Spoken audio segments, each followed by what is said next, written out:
All right, everybody, what is going on? Good afternoon. And I told you guys I wouldn't be talking about the 2027 draft until at least my next video in my last video. Well, it's the next video, and it's time to talk a little bit more about the 2027 draft. So, this is going to be our way too early Seattle Seahawks 2027 mock draft, with a lot of assumptions being made about the players that will be available and the picks the Seattle Seahawks will have. So, if you watch the earlier video and you watch this video, you may notice there's not a lot of consistency in the picks that I think this team will have with what they actually likely have in practice.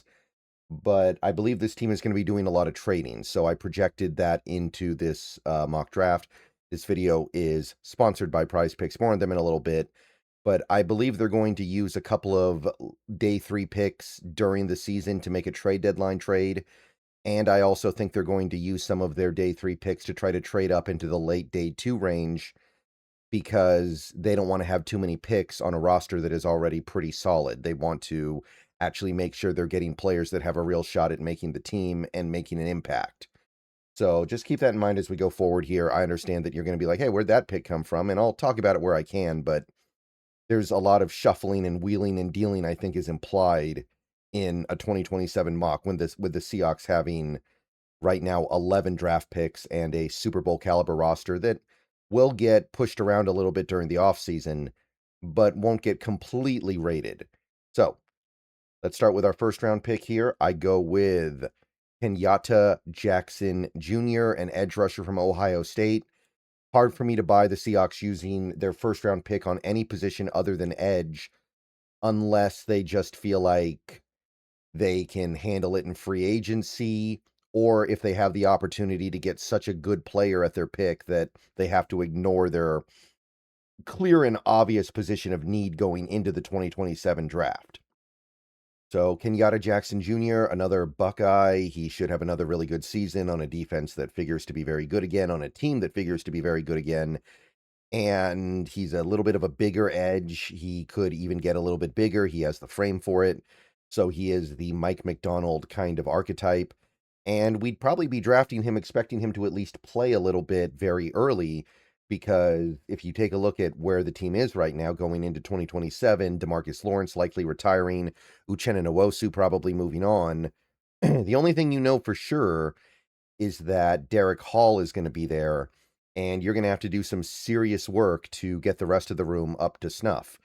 Now, maybe you catch a break with somebody like D-Law having a really good season and coming back, I guess. But I view that as being a little bit unlikely right now. So that's my first round pick, and I'm going to go ahead and double up at the edge rusher position to start the draft. Kind of like what the Falcons did last year with James Pierce and Jalen Walker, because I just view it as such an important area of need that I think you need to give yourself as much of a chance as possible to address it, not just for the right now. Because again, like I've said many times, I don't expect edge rushers you take in the late first or second or third round to be immediately good or immediately valuable, but you need to start the process somewhere. And even if you're able to kick the can down the road a little bit next year with some free agent signings, which is probably going to be what this team has to do. Maybe we go after Khalil Mack again if he has a decent season with the Chargers. You're going to have to load up on young guys at some point.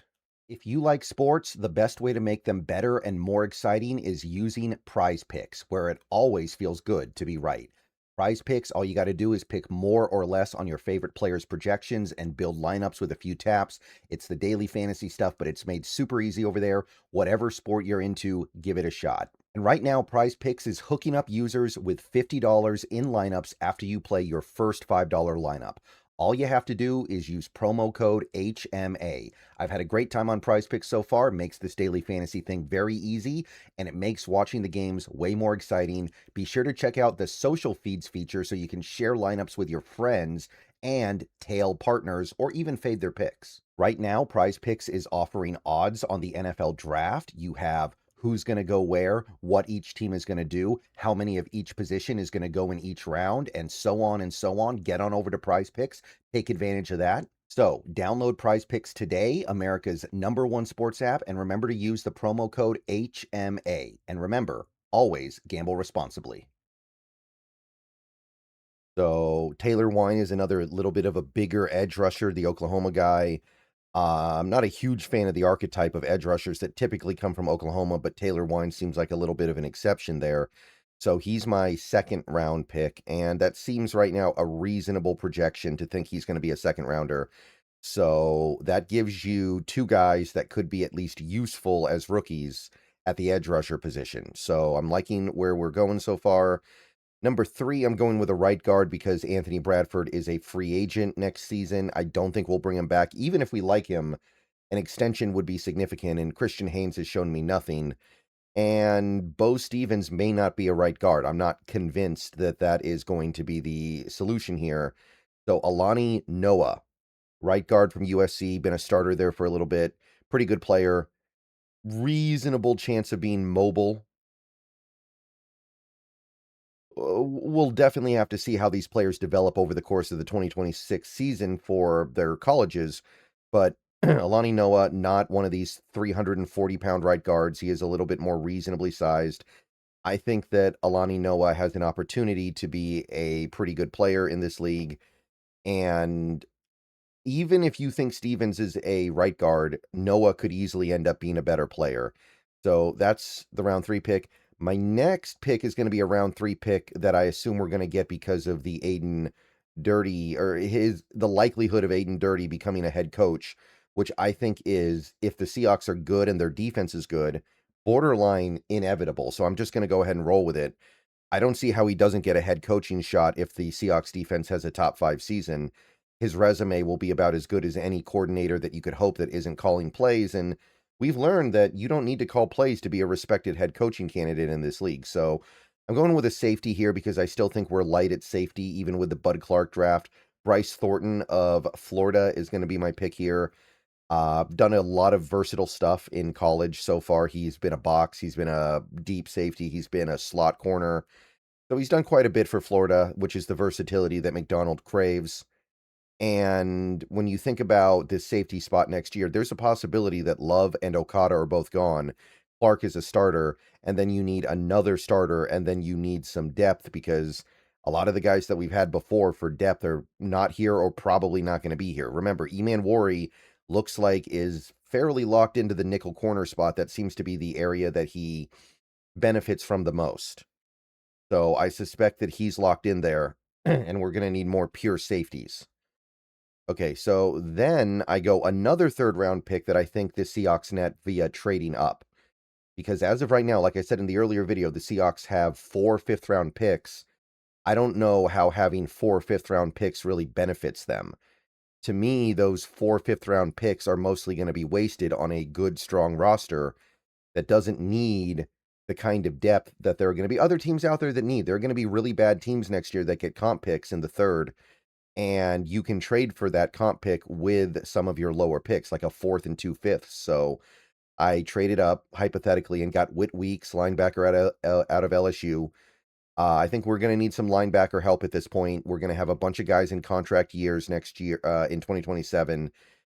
Jones, Thomas, Knight, and there's going to be a little bit of room in the 4th spot behind those 3 guys anyway. So Whit Weeks becomes your developmental project at the linebacker position.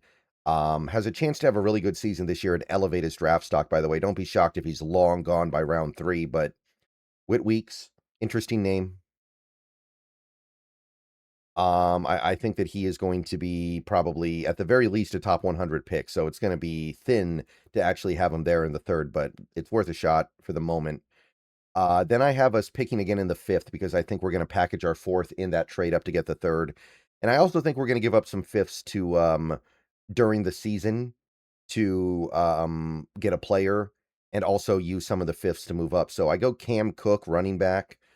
Obviously, you've got Jadarian Price, but other than that, what else are you going to have going into 2027?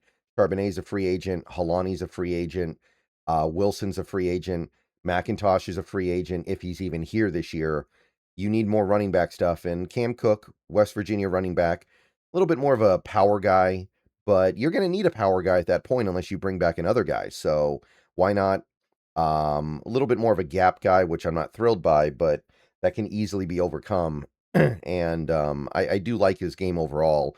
Again, we're going to learn a lot about these players in 2027, and we may end up learning things that are very good or very bad about them. But for now, I think that's a reasonable pick in the fifth. And then I got a couple of seventh round picks because I think our sixth round gets traded for some trade deadline stuff.